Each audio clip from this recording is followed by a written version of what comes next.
Universal Studios, one of the largest and busiest motion picture and television studios in the world. Join us on our guided tour and see how the excitement and magic of movies are created. Our glamour tram is loading, and we're about to set out on a journey into fantasy and adventure.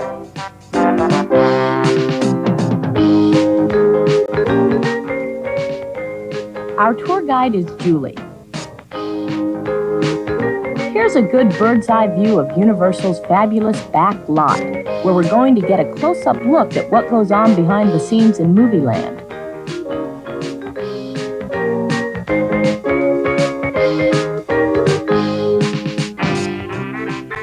What's that blocking our path? I guess we must be filming up here. Foolish humans, you have blundered into a Cylon battle zone. You are now our prisoners. Move forward immediately. I really don't think we should go inside that spaceship. On second thought, maybe we should.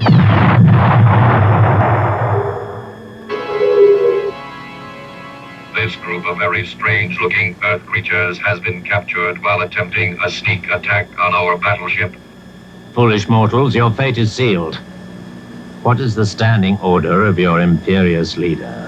By your command, the total extermination of the life form known as man.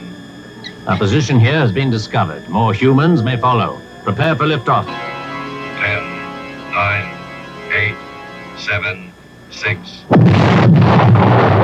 In the name of the 12 colonies of man, I demand the release of the humans.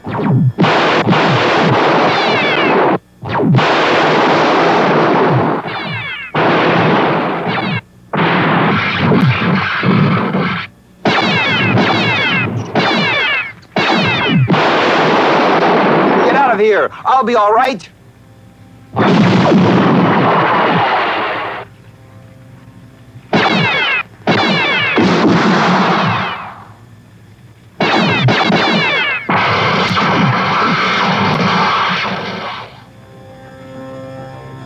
Thanks to our brave Colonial Warrior, we've just survived the Battle of Galactica. It's not every day that you need to be rescued from alien invaders firing laser guns. Hey, there's a house on fire!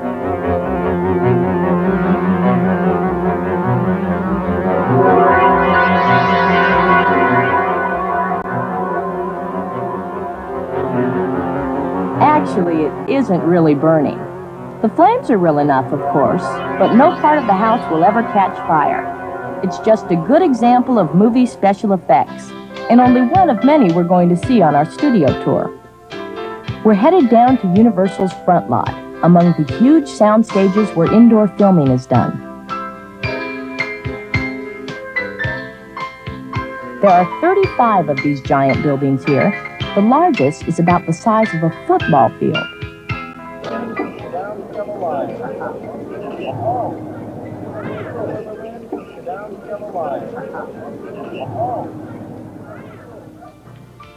But our first stop is a small bungalow.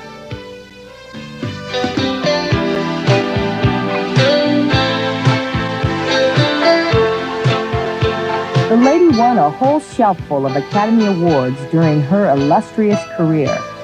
For over 40 years, Edith Head was the movie's foremost costume designer. Fashions from several of her films, including The Sting, are on display, and we've reconstructed her design studio here.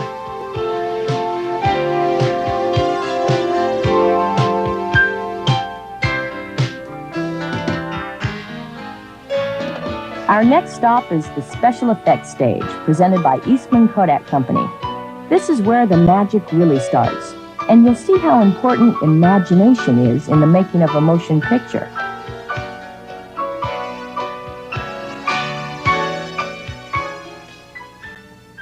Back in the 30s, when both movies and audiences were a little less sophisticated than they are now, a model like this was used for Buck Rogers' spaceship.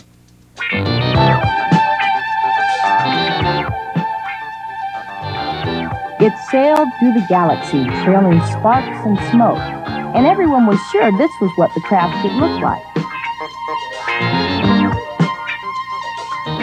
In Battlestar Galactica and other recent space adventure films, the hardware was a lot more sophisticated. Nobody's ever seen a dinosaur, but these highly detailed models are built on articulated frameworks so they can be moved and filmed, one frame at a time, in a very convincing prehistoric fight scene. But realism isn't always the goal of the special effects people. Sometimes they just like to surprise us.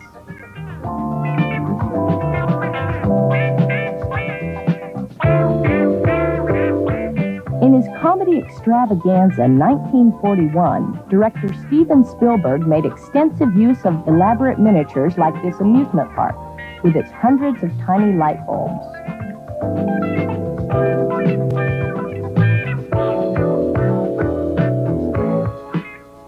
After some complex optical work in the laboratory, the model of this craft will appear to glide through the depths of space.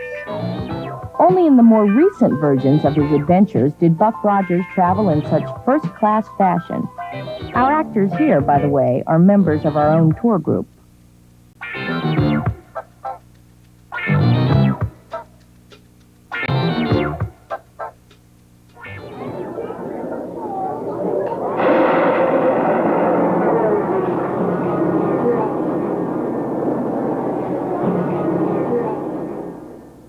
Back on board the Glamour tram again, we resume our tour of the studio.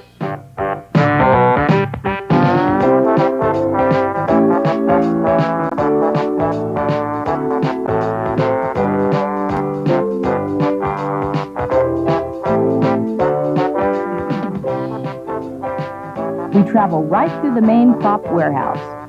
It's over an acre in size and contains more than 5 million props, the largest collection in the industry.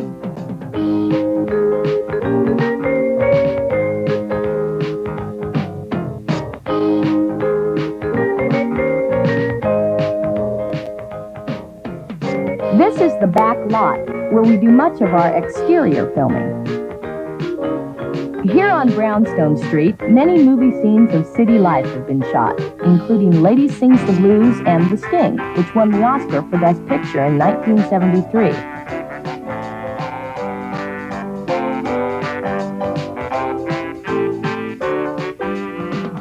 Nearby, New York Street stood in for Los Angeles in Earthquake, and for East Berlin in Torn Curtain. We interrupt this tour for a special bulletin. There's an enraged beast loose on the streets of New York.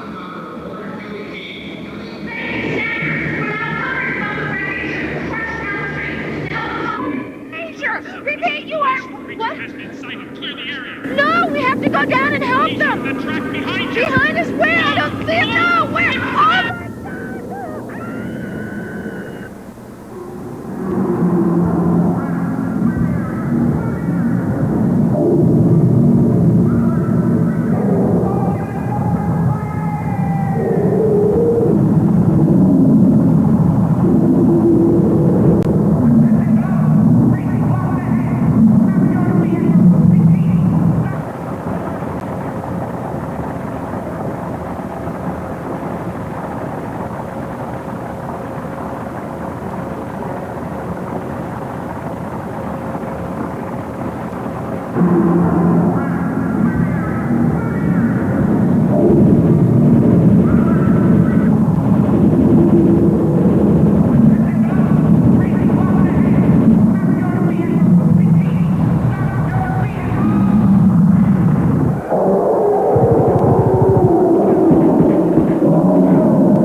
King Kong has spared our tram, and we can now return to our regular tour.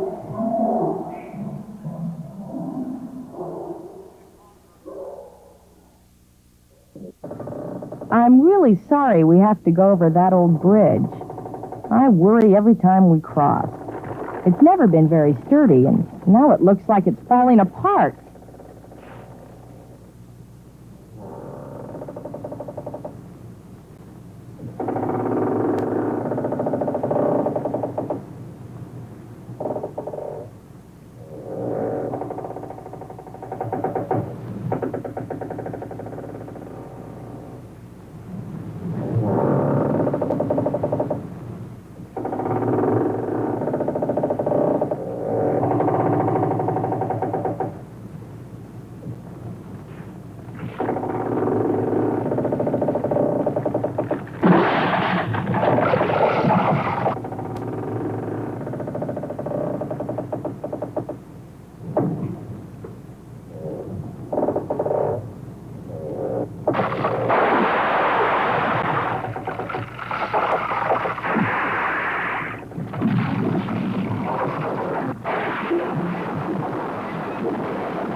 I guess I should tell you that this bridge isn't old at all.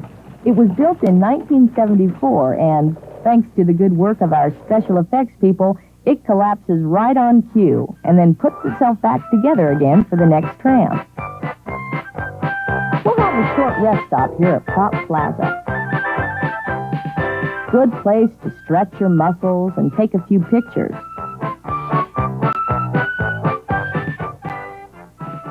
You'll see some giant props here from The Incredible Shrinking Woman and other movies.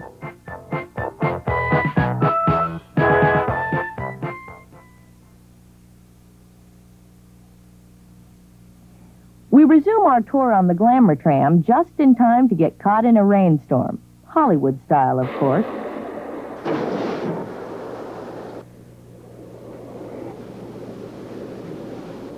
Look! It's a flash flood!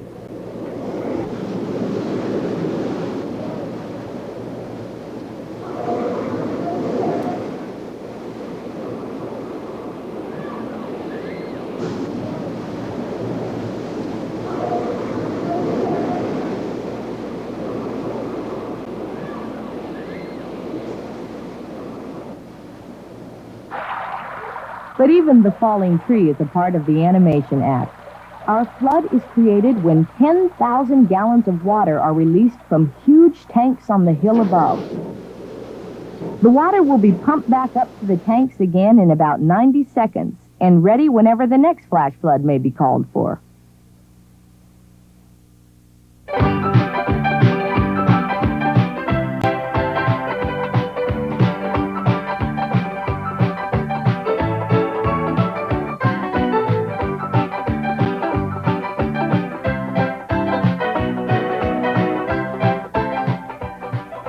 The livery stable, where Mae West rescued W.C. Fields from the lynch mob in My Little Chickadee, is still here. And so is part of the hanging rope. These buildings are among the oldest standing sets on the lot. We call this area 6 Points because 6 separate streets meet here.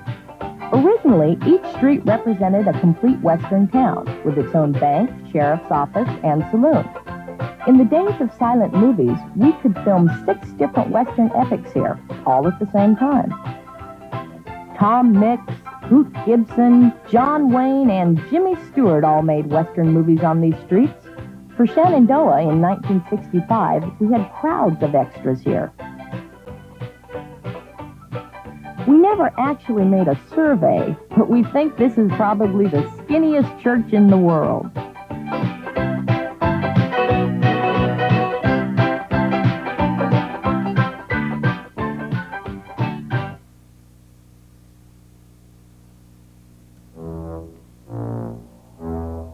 Gee, there's a submarine. Wonder if it's one of ours. Huh. Certainly seems to be tracking us. Oh, but this is crazy.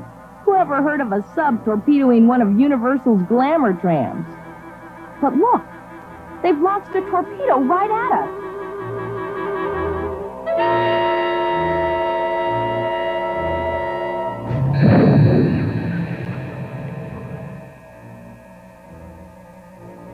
Well, they missed us. But take my word for it, our problems aren't over yet.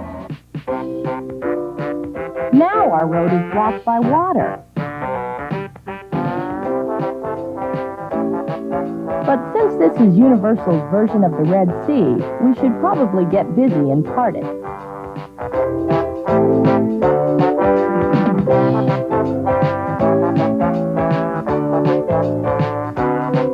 Director Cecil B. DeMille went to a lot more trouble than this when he parted the Red Sea. Not once, but twice, in Paramount's two versions of the Ten Commandments, in 1923 and 1956.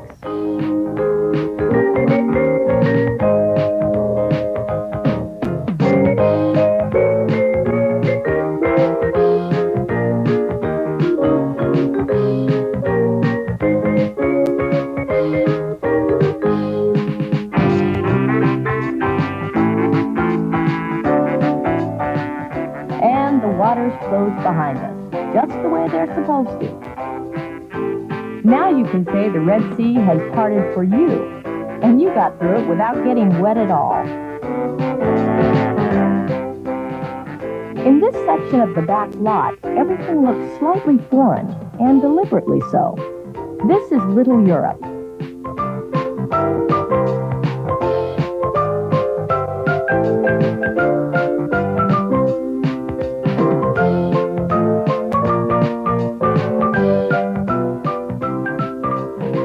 By simply changing the shop signs, props, and automobiles, we can turn this area into a small village in almost any European country. Both Frankenstein's monster and Dracula terrorize the townspeople here. All Quiet on the Western Front, the Academy Award-winning film of 1929, and dozens of other movies and TV programs have been shot in part on these cobblestone streets.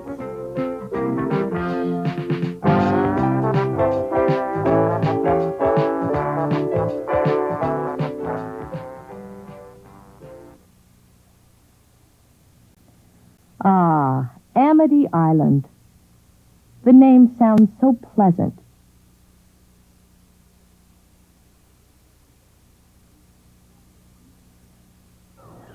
Things will surely be a little more peaceful here in this quiet village on the coast of New England.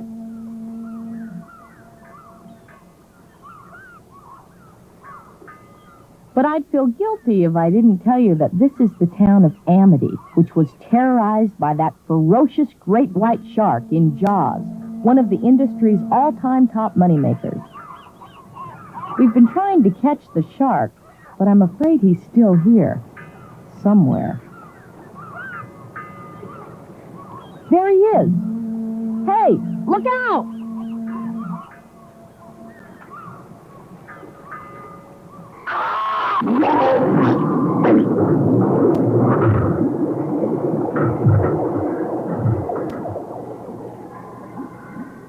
It looks like we may be next.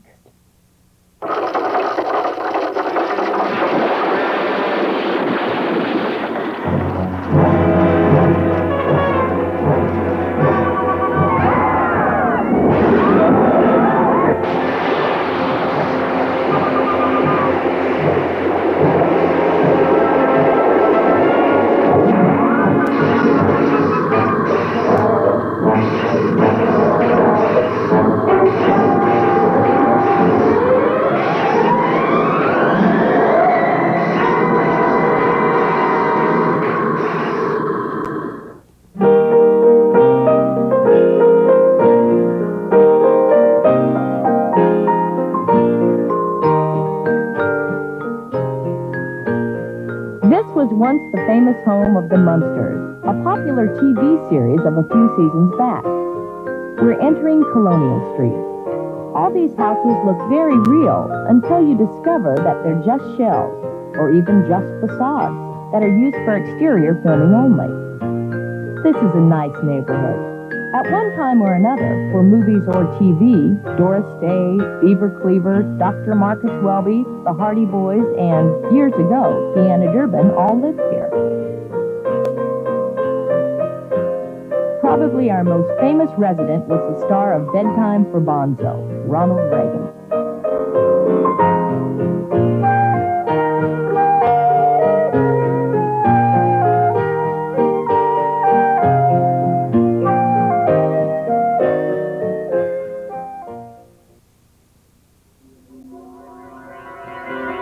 Nearby, looming ominously against the sky, is the dark and frightening house used in Alfred Hitchcock's Psycho, a perfect set for the master of suspense to film in his own disturbing and very special way. The same house was used again in the recent sequel, Psycho 2.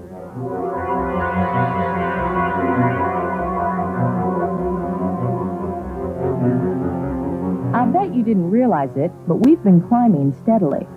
The elevation here is over 10,000 feet, by far the highest point on the lot. The only way we can get safely through the glacier on the other side of the mountain here is via the ice tunnel ahead. This road is often closed by avalanches, so we'll have to be careful.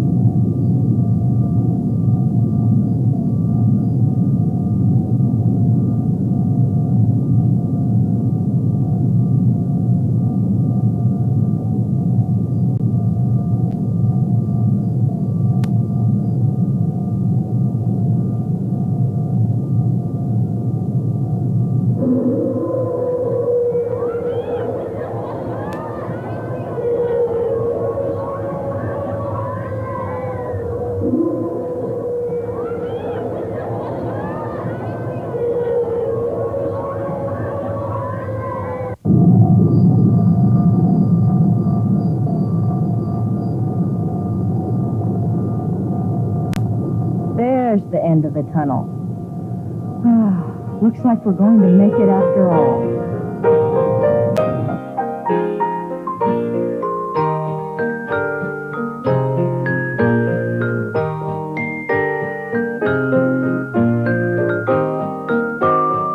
We began offering tours as long ago as 1919. These scenes were shot in the 20s when, apparently, not everyone found a seat on the tram.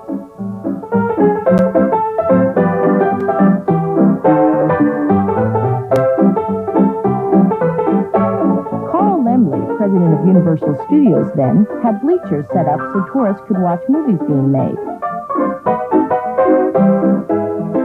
The coming of sound changed all that, and the tours were discontinued. Universal revived them in the early 60s.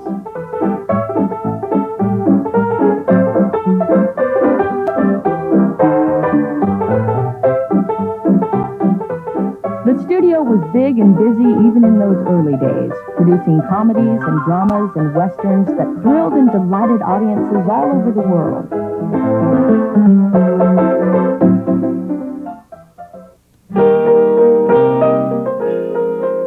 We look a lot different today, but we like to think we're still doing that exact same thing.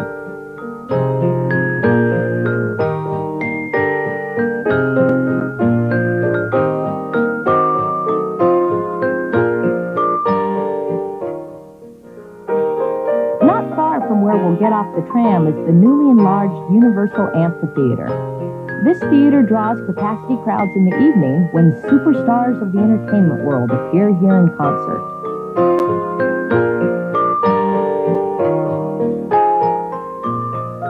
Up here, near where our tram tour began, is Universal Studios' famous entertainment center. Here you'll find a great variety of exciting shops, restaurants, and live shows.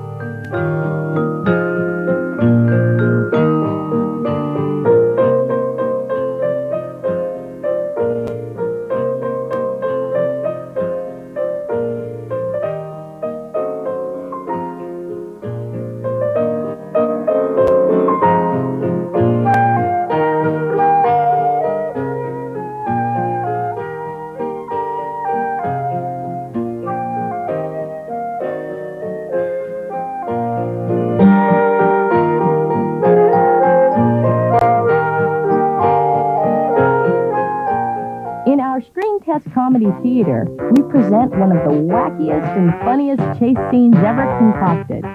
We cast about 35 people right out of the audience to play starring roles. The show begins with a bank robbery in the Old West.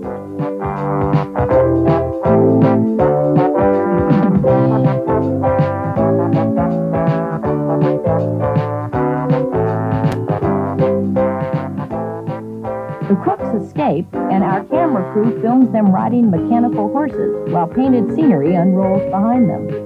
From this point on, the plot becomes so hopelessly complex it defies summarizing. The bad guys are cornered and jump into a river, taking with them the carpet bag that contains their loot.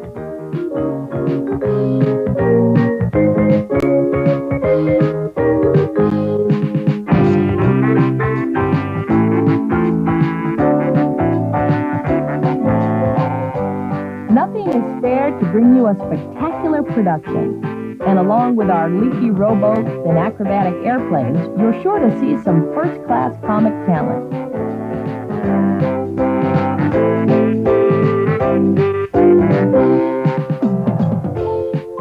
A taped version of the whole hilarious caper is shown to the audience on TV monitors in the theater. The show ends with a custard pie fight of classic proportions.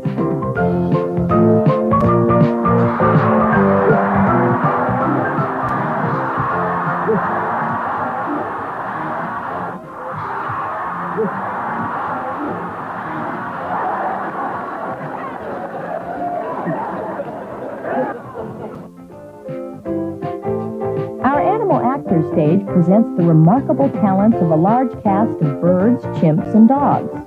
The people who work behind the motion picture cameras are sometimes presented with some very challenging problems, and that applies especially to the people who work with animals. Their talents aren't required just for gentle animals like cats and dogs. Often a movie story will require trained lions or bears or even snakes. All of us who love animals respond to the obvious affection that exists between these actors and the dedicated men who work with them. Our stunt show is presented by real movie stuntmen who demonstrate how fistfights are choreographed in stage.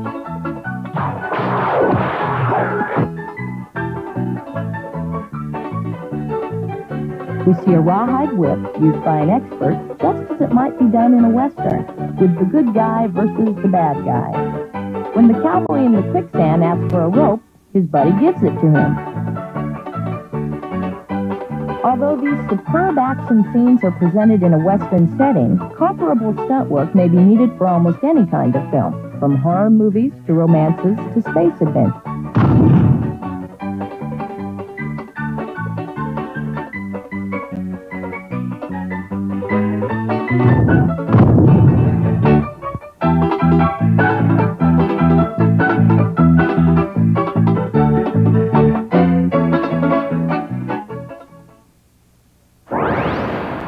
Universal Studios is proud to present a spectacular sword and sorcery show inspired by the blockbuster film Conan the Barbarian, starring Arnold Schwarzenegger.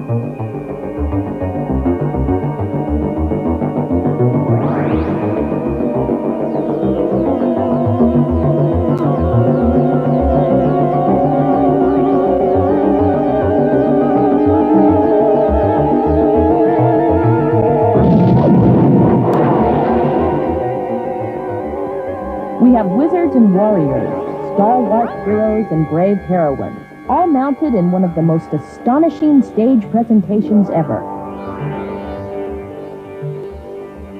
We combine gymnastics and swordplay with pyrotechnics and lasers and, well, just wait till you see our dragon.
Thankfully, Conan and Red Sonja have triumphed over evil, as everyone hoped they would.